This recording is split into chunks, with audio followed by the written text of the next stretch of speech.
সংসার সাগরম ঘোরম তক্তুম ইচ্ছামি যো নরঃ গীতানাবম সমাসাদ্য পারম জাতি সুখেন স। যদি সংসারের যন্ত্রণাময় জীবন থেকে উদ্ধার পেতে চাও, গীতার আশ্রয় করো। ষোড়শ অধ্যায় দৈবাসুর সম্পদ বিভাগ যোগ, দ্বিতীয় শ্লোক। শ্রী ভগবানুবাচ অহিংসা সত্যম অক্রোধ ত্যাগ শান্তি অপৈশুনম দয়া ভূতেষু লোলুপ্তম মার্দবম হ্রিরচাপলম। অহিংসা সত্যম অক্রোধ ত্যাগ শান্তি অপৈশুনম দয়া ভূতেষু লোলুপ্তম মার্দবম হ্রিরচাপলম।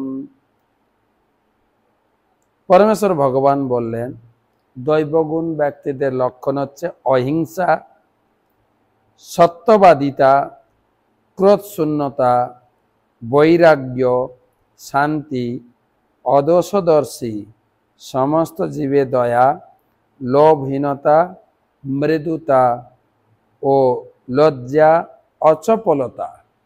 এই গুণগুলি বিশেষভাবে কার্যকরী।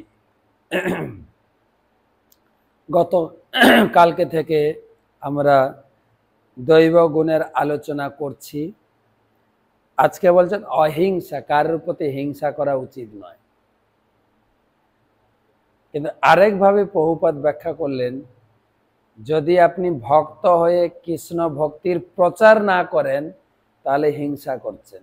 তাই প্রচার করতে হবে সত্যবাদিতা, অক্রোধ, রেগে গেলে হবে না, আপনাকে সবাই খেপাবে কিন্তু আপনি রেগে যাবেন না। ত্যাগ, বৈরাগ্য এবং সবসময় শান্তিতে থাকবেন, প্রশান্তি, শান্তি। অপৈশুনম মানে হচ্ছে অন্যের দোষ না দেখা।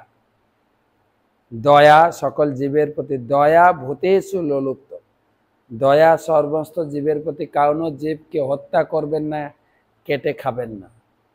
আর লোলুপ্তন, লোভহীন, মার্দব মানে মৃদু, হ্রি মানে লজ্জা বা বিনয়ী, সবসময় গুরুজনদের কাছে যেন বিনয়ী হয়ে থাকি, লজ্জা শরম।